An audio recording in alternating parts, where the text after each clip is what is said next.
Adding fluoride to toothpaste is very beneficial for our teeth by making them more acid resistant. And this effect has kept an often heated debate going for years. Should we also add fluoride to our water supply? In the United States, more than 200 million Americans drink fluoridated water. Some is deliberately added by the Water Authority. In other cases, the fluoride is there naturally.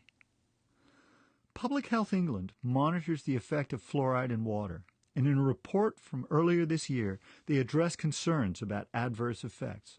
Their conclusion is, despite some suggestion of associations between water fluoridation and certain health effects, the overall results of our analysis and weight of wider evidence means causal associations are unlikely. This conclusion echoes a World Health Organization report from 2006, which found that there isn't enough evidence to support claims that fluoride in water poses a health threat, except in areas with extremely high levels of naturally occurring fluoride in groundwater, like those I encountered in Kenya as a teenager.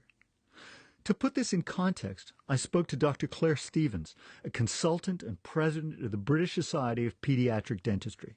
10% of the population in the UK has access to a fluoridated water supply. So that's one that has fluoride at the optimum levels in terms of prevention and health.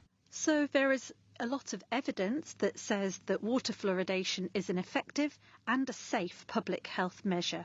We know it reduces dental decay and it also reduces inequalities in oral health. So it's particularly effective amongst deprived communities. So how significant is adding fluoride to the water supply in terms of the oral health, let's say, of a population? In terms of the most deprived communities, it can actually halve the amount of decay that we're seeing in children. That's huge. So it's massive. It's absolutely massive. And I think perhaps if I can take a step back from that, Andrea, and talk about what we're currently seeing in terms of children's oral health.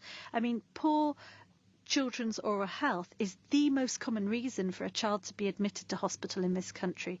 Every 10 minutes, a child is having multiple teeth taken out under general anaesthetic. And the cost to us as a taxpayer is around £50.5 million a year. My tooth keeps getting sore. When I eat sugar, they get a wee bit sore, my tooth. So they do. So what are they going to do today? Mum can tell you to go up. The late Richard Hannaford speaking to Connor and his mum at Glasgow Dental Hospital back in 2005. You're going to get some teeth taken out, aren't you? Mm-hmm. To make your mouth all better. How many teeth are taken out? 8 back teeth. Poor children's dental health continues to be a massive concern for dentists like Claire. So let's not beat around the bush. Poor children's oral health is a significant concern for us all. So anything that we can do to look at how we might be able to improve oral health has got to be a good thing. I'm not suggesting fluoridation is the only answer, but I think it's certainly part of a solution. And it is a safe measure. We're not talking about introducing risks to the population. I mean, as a dentist, you would hope that my children's teeth were fairly good and strong, but I'm delighted that we live in a fluoridated area in Newcastle. Do they drink water from the tap? Absolutely. It's the drink that I encourage for them. So I certainly don't feel that my children, who would arguably have lower dental need, are being mass medicated.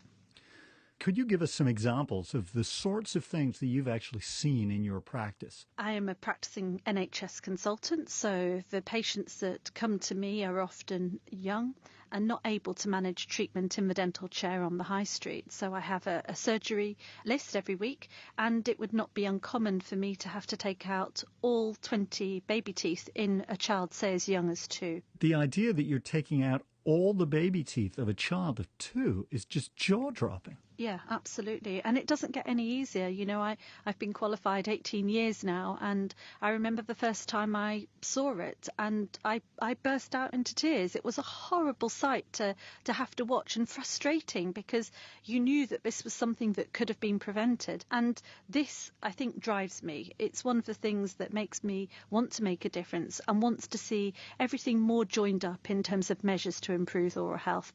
It's just heartbreaking that while some teenagers in the UK worry about when they should get braces to straighten their teeth, for many others the idea of not having teeth at all might seem to be a normal part of growing up. We've got evidence now, let's talk about it. Let's talk about it particularly, we're not talking about it in Oxfordshire where the levels of decay are 2%. Let's talk about it in Greater Manchester where it's nearer 50%.